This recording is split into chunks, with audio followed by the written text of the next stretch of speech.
Welcome to the Christian Atheist, where faith and reason fuse in the Incarnation.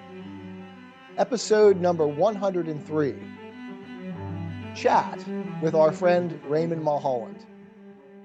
Ray, thanks for joining us. We are excited to have you here after having known one another quite well online, back and forth, in the trenches, fighting the battles together. And let's see, I think you've contributed a total of 5 different things to our different podcasts. 2 things, I believe, to our Simple Gifts podcast, ways to deal with life's problems. I'd have to look up the date when they were. I'm not sure myself, but if you look under Ray Mulholland on the search bar, you'll find it. And Is Jesus the Begotten Son of God? And then 3 episodes on the Christian Atheist. Episode number 64, Agree to Disagree. Episode number 83, one of my personal favorites, Russell's Teapot. I think he did an absolutely fantastic job with that. And then number 98, What is Joy, which was very recent. And every time you're on, Ray, we get a bump. So I appreciate that. I guess Ray is also the leader and founder of the Facebook group 189. That's right? Yes. Okay, 189. Jenny and I go back and forth on the number, and I think I'm screwing it up, but she usually has it right. Okay, so thanks for joining us. I'm looking forward to the chat. It's fun to finally see you face to face rather than just talking back and forth and texting. Right. So tell us a little about yourself. Tell us, and I've read your bio, so I found that fascinating. I'm sure many of our listeners would as well. And maybe sometime we'll have you read that and put that on too, if you'd be willing to do that. But you can tell us now, to acquaint us with those who are already familiar with some of your work, a little bit about yourself, your journey to Christ, your walk with Christ, your history, and things that will help us to know you better. Well, I was born into a Catholic family and actually had 12 years of Catholic education. But I have had a crisis of faith that I've had to work through. Probably started somewhere in middle school. A lot of changes were taking place in the church as a result of Vatican II. And of course, churches are made of people and you don't get along with everybody. But when I was that age, I really didn't understand that. So some of the dynamics I saw going on kind of fueled it, kind of fueled some questions. Looking back, I've always been a philosophical type of person. I've always been in search of the truth. I didn't have the understanding of it that I do now, of course. And truth is very much part of Christianity, but so is purity. And the Catholic Church does emphasize the purity aspect of the faith over the truth. That's been commented in different ways by different people, including St. John Henry Newman, who was a cardinal and advisor to the Pope back in his days. C.S. Lewis touched on it, although I don't know if he fully understood that particular perspective. But anyway, so I'm looking for the truth, and the people I'm around keep pushing the purity side of it. And I made a decision sometime in high school that once I was on my own, I was going to stop going to the church. I started becoming a pantheist, not the more common definition, but the one that suggests that all religions are to a large degree truthful. Yeah. So I looked at myself that way. And for about 6 years, I didn't go to church. Wound up getting married and then getting divorced. And it was during the divorce that I came back to the church. I was going through a horrible time, and I could find things to do every day of the week except Sunday. So finally, one Sunday, I swallowed my pride and went back to church. And at the Mass, when we said the Lord's Prayer, the woman next to me reached out her hand and held mine. And the ironic thing is that was one of the changes the church instituted when I was younger that caused me to rebel. And so I learned that God has a sense of humor when he brings people back to the faith. Yeah. Yeah, Jenny Um, and I were just talking about that the other day too, that God clearly has to have a sense of humor because the things that happen in our lives, it's like they're calculated to make you laugh. right. And he has to enjoy it. But I learned my lesson. I learned my lesson that day. I learned it well, um, about obedience. And so I spent many years, probably close to a decade, where I was coming to the church out of obedience, but I still wasn't my need for truth still wasn't being satisfied. And that but then one day a minister from a non-denominational church wanted to do a book study on mere Christianity. Um, and even though he kind of stopped doing it after we got a few chapters in, I was enthralled with the book and kept reading it. And for the first time in my life, I was actually able to have that need of mine satisfied. Um, and as the years have gone by, I look back on that and I understand Genesis 3 much better, that discipline has to come before knowledge. And I can look back in my past and see that I was actually trying to do that backwards this whole time. But Yeah, that's a point that Lewis makes repeatedly, that following the doctrine, doing the job will bring the emotions around, will bring the truth to light. Yeah. Yeah. So Lewis, it's neat that, I mean, you and I both have talked about this repeatedly. Lewis is such a huge, towering figure. I can't wait to meet him in eternity and see what he's, really like. Um, he's a absolutely, fascinating character. he's pointed me in some other directions. I'm finding George MacDonald to be truly fascinating. I've read a fair amount of his work already, and most of his novels. I hope to get to his theological stuff, his unpublished sermons and similar works here pretty soon. Yeah. I've also become a fan of Saint Newman. Um, and one thing's interesting, all three of these men, and I could actually name some more, have all been Anglicans. I've Mhm. got a deep respect for the Anglican theology because they do seem to embrace both the purity and the truth side of Christianity. And matter of fact, that was the whole point of Saint Newman's book, Apologia Pro Vita Sua, was talking about that. Mm.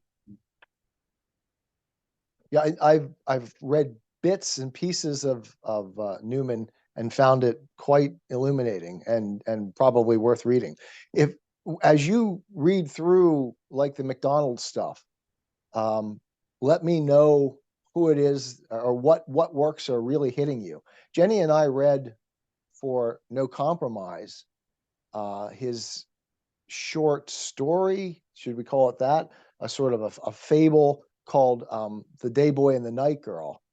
And holy cow, is that thing packed with Mhm. symbolic language. And I mean, the more I read it, the first time I read it, I thought, nice story.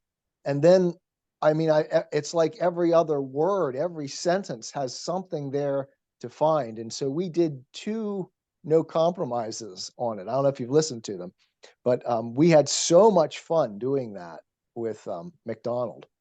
And Yeah. the only other I've read some of the other stuff. We read Fantastes, couldn't quite get all the way through it. Have you read it? Uh, I've read through it. I actually thought that might be something you would have appreciated because it was a lot more poetic and deep. But it was difficult. I mean, some things definitely came out, but so much of what you read, you just can't help but think there's something there that you're missing. At Yeah. least for me, anyway. Yeah. Well, Uh, it was interesting because as Jenny and I read through it, we got a lot of the same things, and yet she picked up on a whole line of things that I had completely missed. So mhm. we did our first No Compromise on it, and we sort of what? No, no, not Fantasties. On Day Boy, if it's not Fantasties, on Day Boy and Night Girl. So we did our first No Compromise on that, and we got about 3/4 of the way through it, and she's saying, "You're missing stuff." So we shut the whole thing down and had about a 30-minute discussion about what it was, and then we finished that one off, and then went back and redid it, and picked up on the things that she was right. She's absolutely right. And I learned, that was a fascinating point for me, because I learned a lot about myself in that process.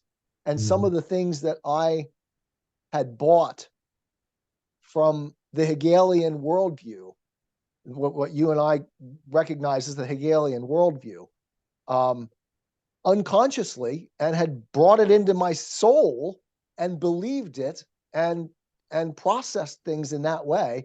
And it's like, it's like this process of trying to track down the alien DNA that has invaded you and see it for what it is and cut it out. So that was a really interesting exercise. So yeah, I'm interested in anything else you've read by MacDonald, because Lewis found him absolutely stunning. Oh yeah, he was the one that Lewis called the master. Right. I fell in love with Lilith. Very, very interesting book. I think it talks. MacDonald had a hard time believing that eventually everyone would be saved. And I know that's controversial with a lot of Christians. Yeah. I'm kind of on the fence that myself. If you look at his logic, it's hard to argue with it, but at the same time, he still thinks that some people will eventually just give up being stubborn. And from what I can see in human nature, there's some people I just don't have that kind of hope for. But if you if you can put that bias aside and at least look at what he has to say, he does make some very interesting comments. A lot of his thoughts, I think, went into the article I wrote about if atheists can be saved. Okay. Lilith and some of his other works was back in my mind. It's not that I quoted from it, but his ideas also in Hope of the Gospel. Between Lilith and Hope of the Gospel, I think you get a real good understanding of what he thought about that. I Hope of never the even. Gospel, I think it should be must read. Okay. Is that a sermon or a? No, it's a book. You've heard of J.K. Chesterson's Everlasting Man, right? Yeah, in fact, I'm reading it right now. Okay. Right now, as we Yeah. For what is it? Simple Gifts, for our Simple Gifts podcast. Yeah. I would well, they talk about different things, but I would put Hope of the Gospel in the same category that I would Everlasting.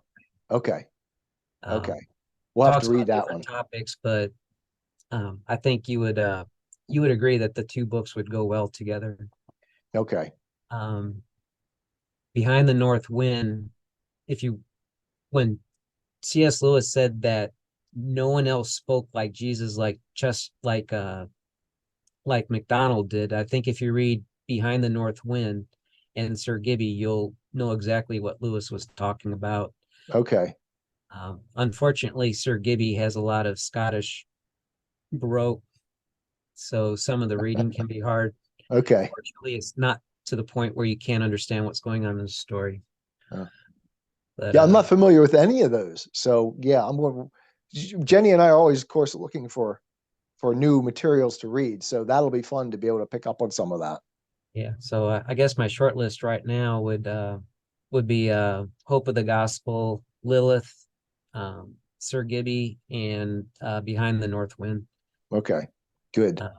When I get to his sermons and stuff and such, I'm sure this list is going to grow. I have a devotional Lewis did where, there's 360 quotes from MacDonald, and a lot of them come from his unspoken sermons collection. And okay. I've just made it a point. I'm going to read that every year. I'll just start at the beginning when January 1st comes around. Okay. So yeah, I'm looking forward to getting to his unspoken sermons just based on what Lewis pulled out of them. Okay.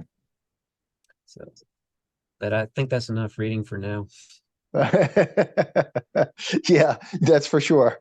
Yeah, we None have of a these book. are We have a books. book coming from the library on the science of the brain, left brain versus right brain, by Ian McGilchrist, and we're kind of looking forward to reading that one too. I sent out a um, a YouTube video on that. That's just, I think, stunning. So I don't know if you saw it or not, but it's definitely worth watching if you're interested in Mhm. that science. Yeah. So in terms of formalities, I've got no more formalities. We just need to talk now. Okay. Oh yeah. Um, yeah, there's so much to talk about. I've recently joined a men's group from a nearby church, not the one I go to, but nearby church, and talk about all kinds of things. And so much of what you've taught me about Hegel, I bring into these conversations. You know, so many people realize that there's a problem, and some of them can even say why it's a problem, but they still don't seem to understand where it's all coming from. Yep. And Yep. I've got a paper that's currently 34 pages long right now. It's only its second draft, but I go from Pythagoras all the way to Kimberly Crenshaw, trying to connect all these dots so people can understand what's going on. And you know, people like Pythagoras and Aristotle I include so you know what right looks like, and then you need to know what right looks like so you can understand how it's gotten perverted. Yeah. Well, Ray's got you've got a stunning mind, actually. You're not you've not gone to school for philosophy, but you're as bright as most of the philosophers that I went to school with. So you're you're amazing in what you're able to pull together from the readings that you do, and the the other things that the information that you pull from. I've always amazed at what you're able to bring together, especially in your writing. It's really good. Yeah. Thank you. Is everything available on 189? The everything I've published so far is on the website 189.com. Okay. Of course, being the website as opposed to Facebook, there's no opportunity to comment on it, but Right. that hasn't been a real issue anyway. Yeah. I get a lot of thumbs ups and things like that on Facebook, but people tend not to comment too much. Mhm. Do you have a a group that's associated with that of people that you know fairly well? In 100, I've not done much with it because I've just so swamped in doing the things that we're doing. But Oh yeah, I yeah, understand that. it seems as though you must have a devoted group of followers, because whenever you're on the Christian Atheist, it's like I said, I get a really substantial bump. So they must be coming over to listen. Well, I have well over 100 people on Facebook, so potentially, you know, every time I post this stuff on the Facebook group, potentially over 100 people get to see it. And I do think you got a good thing going. I think people are much more interested in podcasts than in paper anymore. Especially, you know, at work, people can, you know, just listen to podcasts while they do their jobs, and you know, Yeah. helps time go by Oh. So just a little bit. and you, I think, are the only listener that we're aware of that worked your way through our entire corpus of the Christian Atheist, which is why we sent you that shirt, that T-shirt. So yeah, it's the Christian Atheist is a difficult run for most people, I think. I guess I tend to speak at too high of a level, and I get in trouble with that. Jenny tells me all the time that I need to bring it down a little bit, and I try, and I think we've made some success. Hopefully, this last season has seemed to be a little bit more. Um, I won't say watered down, but a little bit less complex, and a little bit less dense, I think, and I hope. So we'll see. We're not exactly setting the world on fire, but you've been a good friend all the way through it. And you fought with me in the trenches with people who were coming against us, the hard critics. So I enjoyed those battles with you. You were talking about uh, how you try to make this information more accessible to the common person. And I responded back about how this really is difficult stuff to understand, and it's just hard for some people to grasp unless they want to. Yeah, But I do without, believe that ultimately, if you want to talk about big boy subjects, you need to use big boy words. yeah. Yeah, and that's, Lewis said in Mere Christianity that Christianity itself, once you become a Christian, necessarily requires you to educate yourself. It's I mean, the Judeo-Christian faith requires us to be people of the word. And therefore, it is necessarily an educational journey. And of course, more Right. broadly speaking, metaphysically speaking, that is what the joy of it is. And, for you and I, especially, I think this comes easily.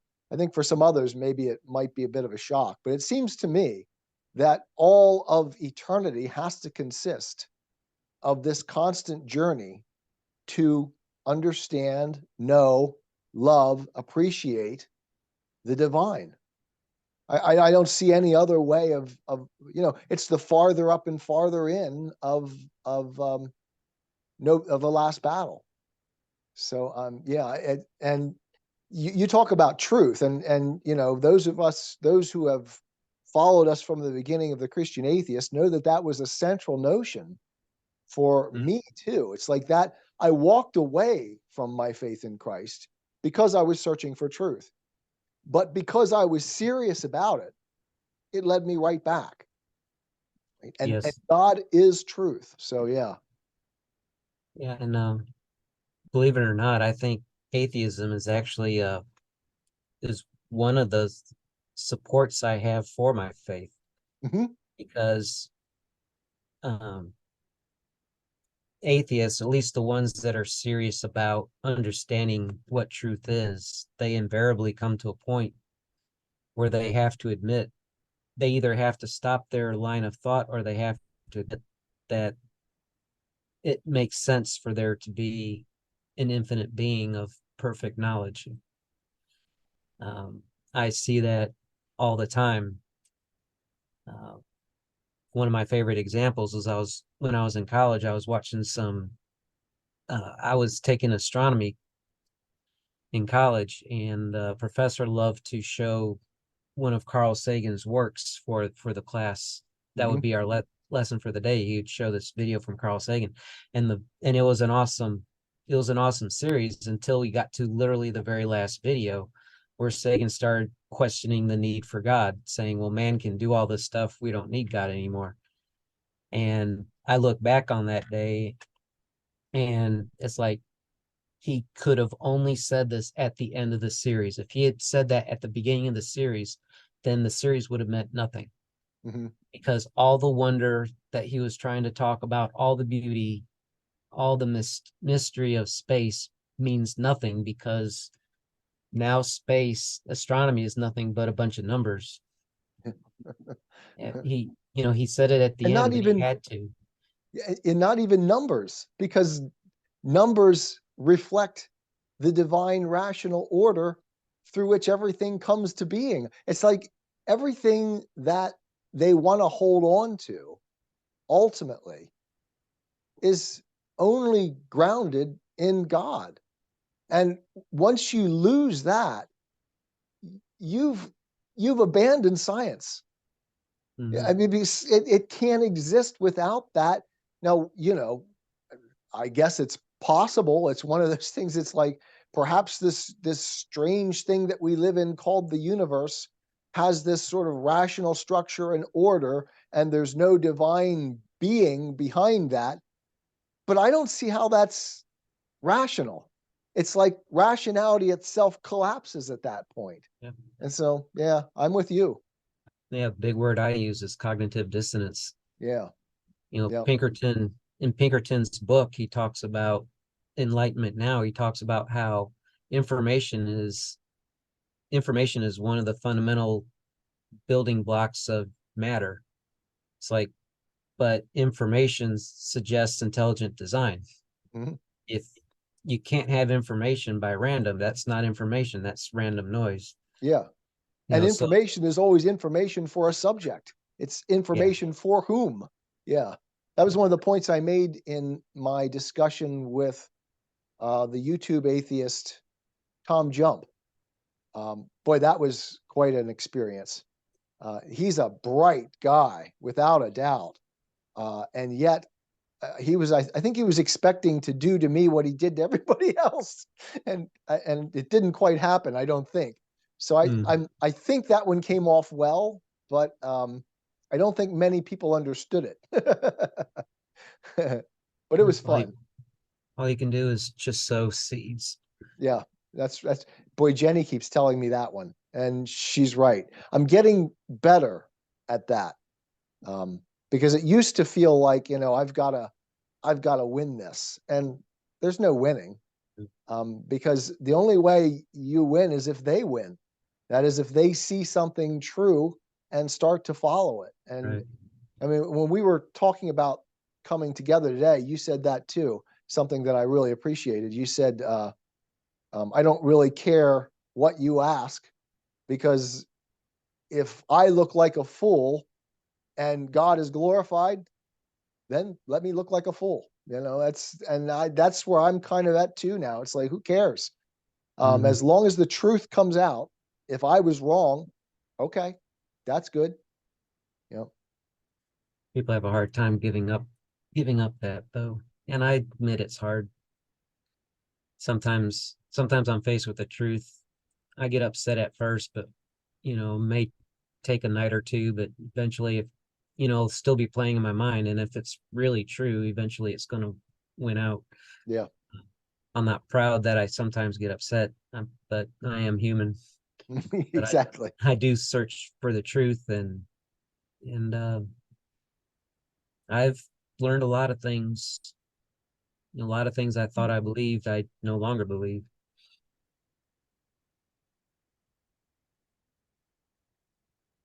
Something going on my screen here. All right, there we go.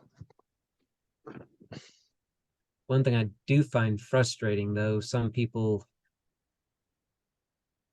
when I do debate with some people, they say, why are some of my friends will say, why are you talking to them? You're never going to win them over. And I'm like, I don't care about winning them over. I just want who's ever listening to understand what's going on. I mean, if Yeah, I can win them over, that's great. But all too often, my goal is not to win this person over. It's just I'm more worried about who might be listening as opposed to what this person actually thinks. yep. That's another point that Jenny tells me all the time. You're not talking to the person you're nominally talking to. You're talking to everyone else that's listening. Yep, and sowing seeds, like you said. Yeah. And of course, then I read about Kimberly Crenshaw and how she wants to spread socialism as a virus. And it's like, Yep. yeah, Did she say that but specifically? I believe she's the one who came up with the viral analogy. Okay. Yeah, that's certainly what Although, it is. although, although, if you look at the whole history of socialism, you can see it pretty much from the beginning that's what it's like. Yep. Just like sin. I mean, having just completed Paradise Lost, that was like one of the central metaphors running through the whole thing, that evil is this parasitical um, virus that can only live by feeding off of the good and destroying it. And Mhm. ultimately, if it wins, it just destroys everything. So, I mean, not that that's possible. Um, God's goodness, reality does win out, has to win out in the end. But the parasitic nature of evil um, has really, I think, more in our age than any other time in history. What do I know? I've never lived through any other age, but it seems to me as though we are playing with things that are so crazy that almost any other human beings brought to live in our society would look around and say, what in the world are you doing? Gramsci's and Marcuse's dreams have come Yeah, true. It's become institutionalized. Yeah. And then, and we've gone off the cliff with it in the last 10 or so years, 10, 15 years. Phew. Last 4 years have been it's been extremely obvious these last 4 years. Yeah. Yeah. I don't know if we're going to turn around or if, when I was a young Christian, I got really excited about like end times, studying end time stuff.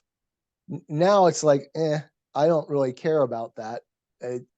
If I don't think any of us understand it properly anyway. It's one of the most difficult portions of Scripture to truly comprehend, and therefore, when the time is necessary for us to comprehend it, it'll work. But right now, I think it's so speculative that it's probably not worth talking too much about, and certainly not getting too wrapped up in. But at the same time, I'm thinking, wow, I mean, how do we keep the cycle has gone so far? I don't know how we turn back from this, but maybe we do. I don't know. Hard to say. At the very least, I think there's a massive separation of wheat and chaff going on right now. I think that's probably the most optimistic way to put things. I do have to admit that the whole idea of the apocalypse, the final battle, the United States is the last great Christian country. So that's certainly not proof that the apocalypse is upon us, but I'll be honest, I never thought too much about the apocalypse until about three or 4 years ago. Yeah. Yeah. Yeah. I don't see us. I just don't. It seems as though we turned a corner that's almost unturnable, and we took the world along with us. And I just don't see how it turns around unless God has another revival in mind. I mean, I don't know. We'll see, I guess. But in Well, the there have meantime, all we can do is raise our voices and try to do what we're called to do, I guess. well, society has collapsed before. Yep. You have the collapse of the Roman Empire probably being the most obvious example, but it took almost a millennia before things got back to where life was worth living for the average person. Yeah.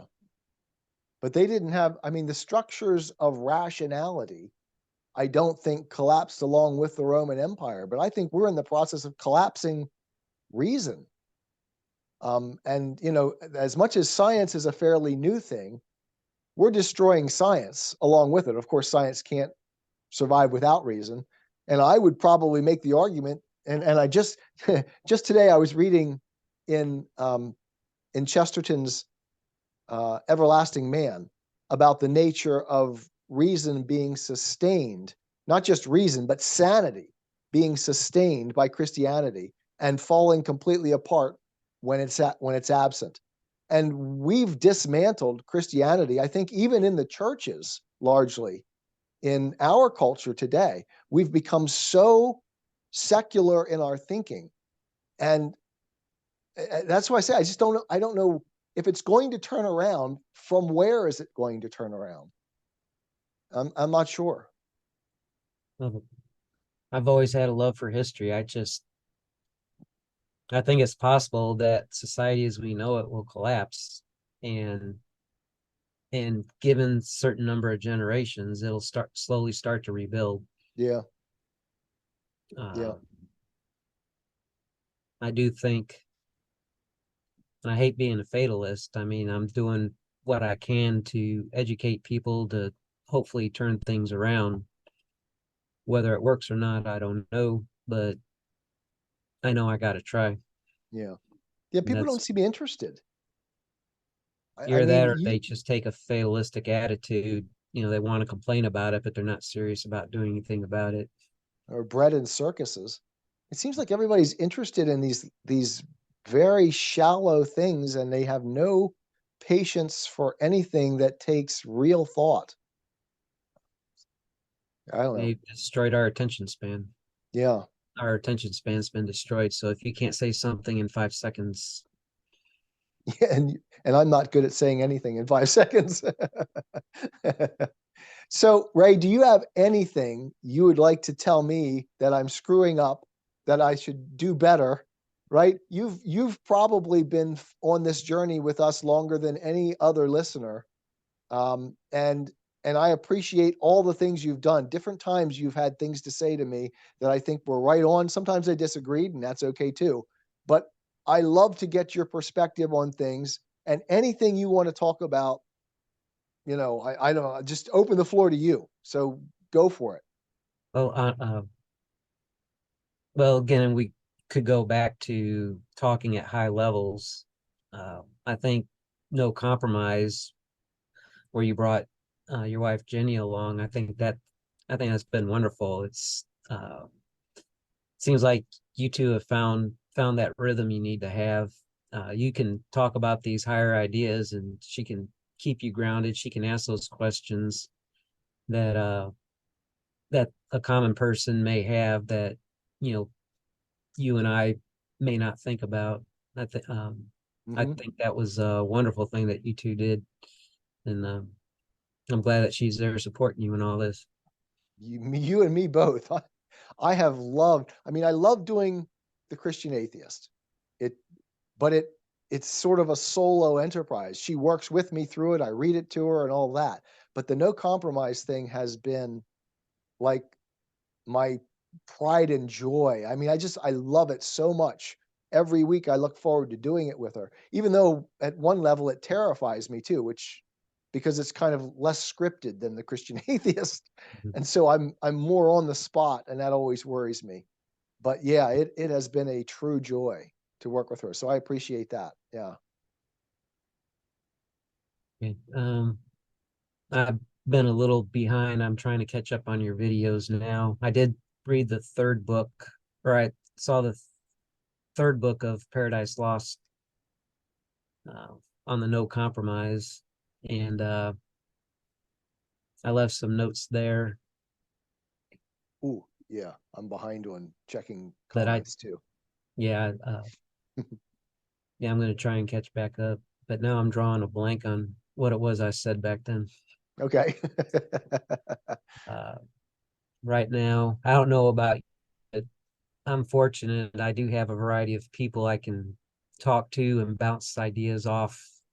Co-workers, this new um, Christian men's group I'm with, and they're very big on raising social issues.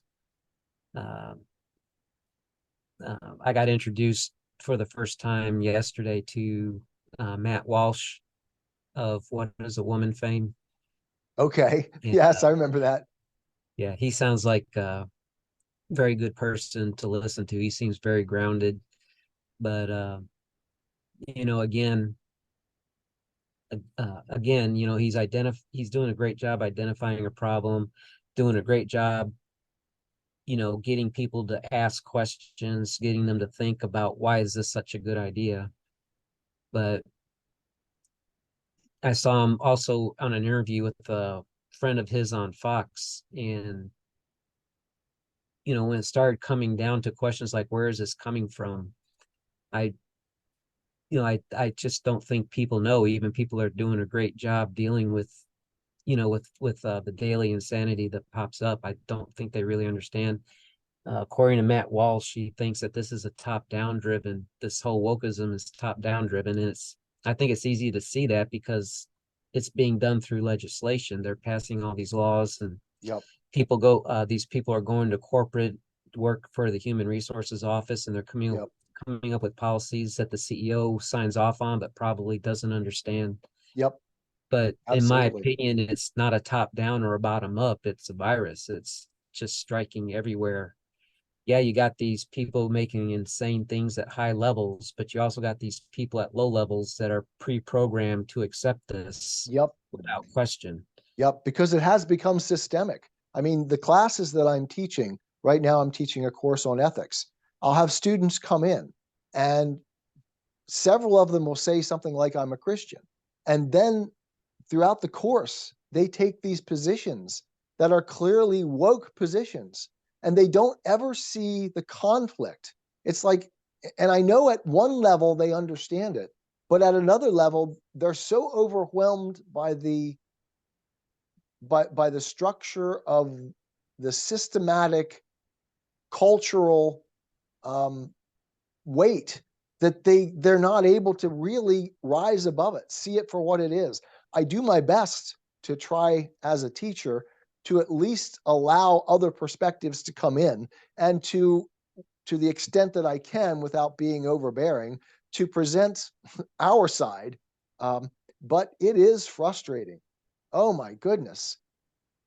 My theory on that, my theory on that comes from the seven virtues, the cardinal virtues of prudence, justice, temperance, and fortitude, and then the theological virtues of faith, hope, and charity. Socialist humanism, from what I see,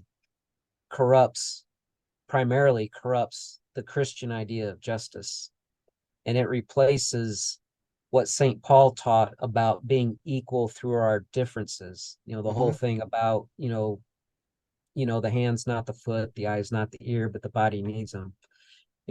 We're equal, but we're different. Yeah. That's part of Christian justice, but humanism says no, we're all the same. Yeah. Yeah. And that's not equality at all. No, but that's what they're teaching. But it's so similar, at least the way they advertise it, it's so similar to the Christian idea of justice. That's the hook that gets caught in their mouths and pulls them out of the water. Yep. And once they got them hooked, then they pervert charity into guilt. It's like, Yep. someone's starving to death. How dare you go out to eat tonight? Yep. You And should be pervert is having, exactly the right word, because it you should takes a be good eating thing ramen. and it inverts it. Yep. You should be eating ramen and be grateful for even that, because there's people that don't have it. That's not what Christianity teaches. Christianity, if you read the book of Proverbs, and, Catholics have the book of Sirach, um, you know, it's not being wealthy that's sinful. It's what you do with the wealth that's sinful. It's how you got the wealth, and it's what you do with it once you have it. But socialist humanism, that's my theory. Socialist humanism is disregarding 5 of the virtues, and then they're corrupting justice and charity. And that is what I think is drawing so many people out of the Christian spirit, because they think they're still Christians, and they believe they're Christians, but without knowing it, they're following socialist ideas, not Christian ideas. Yeah.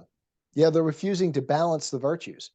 And the virtues, as Aristotle makes the case, the virtues by themselves can be pushed to an extreme in either side, and the extreme damages the center.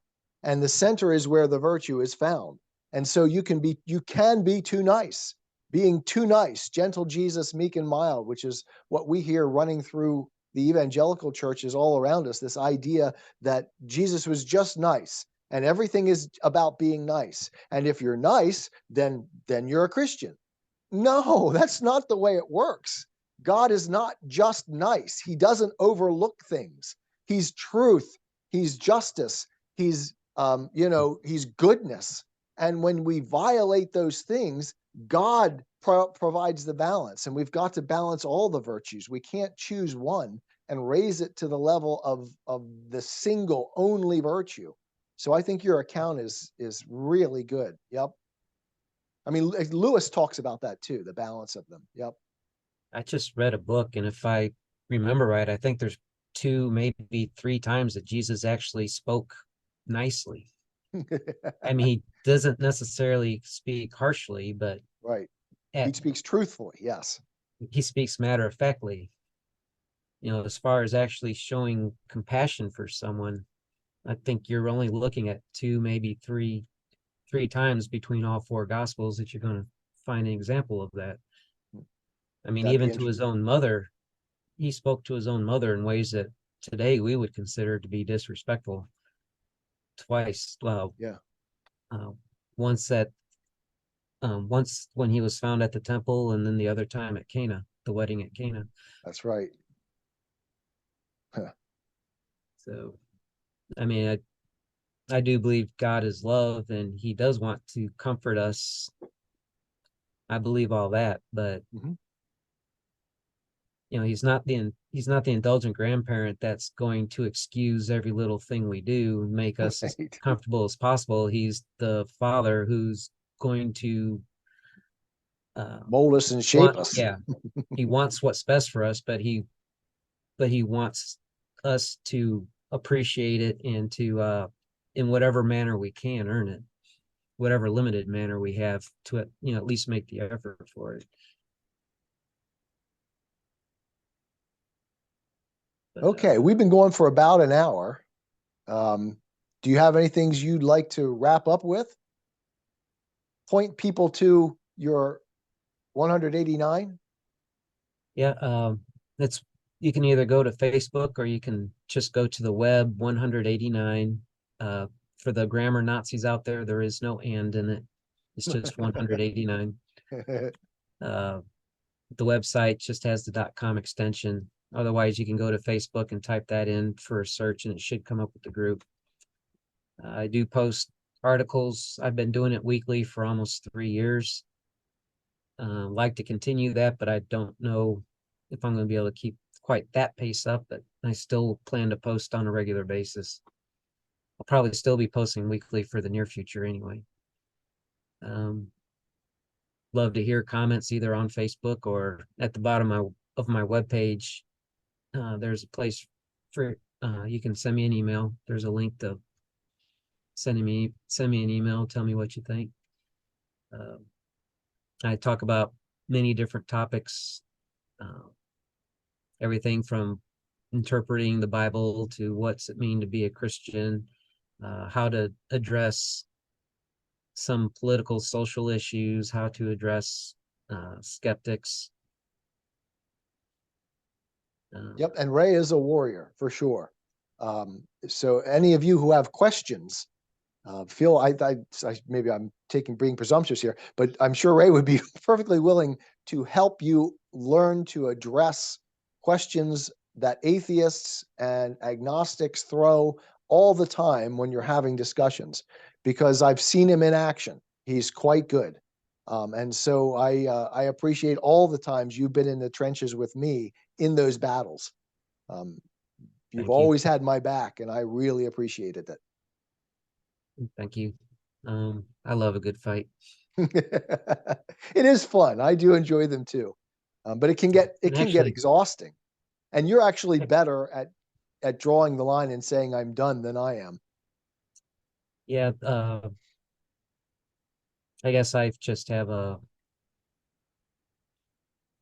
little bit more skeptical about people's goodwill. I think I've I've noted there's certain habits that some people do. I mean, there's legitimate people that do have legitimate questions, but many of them are just out to troll and get you upset. And I've identified some characteristics. That's actually another paper I'm working on. I think it'll be a real good companion with the one on socialism, actually. And in any case, the two of them are kind of being developed uh, parallel with each other. But yeah, there's a lot of things they do. Uh, they love just to throw a bunch of stuff out there and just lead you off on tangents. And so you're spending hours answering questions, and they Right. just spend 5 minutes and come up with three more questions. They really have no desire to learn. They're just there to wear you out. Yeah. There's a It's lot of their equivalent of the Gish Gallop. yeah, there's Uh, uh, a lot of gaslighting going on, making it sound like their errors are your fault. yeah. There's just so many techniques, and I do think it comes back to the whole Hegelian faulty logic that ultimately Hegelism has to fail because there's inconsistency within its logic. Yes. And once the logic fails, once logos goes away and people don't believe in your ethos, all you got left is pathos. All Yep. you got left is the emotion. Yep. Okay. Well, fantastic, Ray. I appreciate this. This went very well. Perhaps we can do it again sometime in the future. Yeah, I'd love to. Maybe next time on like a pointed topic or something. That would be great. But man, this was a fantastic, I think, introduction. And we'll see how this goes as an episode of the Christian Atheist, kind of like the first time I've done it, and I think it went very well so far. So I appreciate your coming on. Oh, thank you for having me. It's been a pleasure, and I'm very honored that you did. Oh, well, enjoy the rest of your vacation. All right, thank you. You take care. Take care, Ray. Yep, bye-bye. Bye. I am a Christian with the searching and skeptical mind of an atheist. I don't want to believe anything that isn't true. I know both sides of the looking glass, and I know them with open eyes. I choose Christ's side. I invite you to join me from wherever you stand before the looking glass. That's this week's episode. Thanks for listening, and remember, you can have your religious cake and eat it too. You can have reason, respect for science, a 21st century worldview, and be a Christian.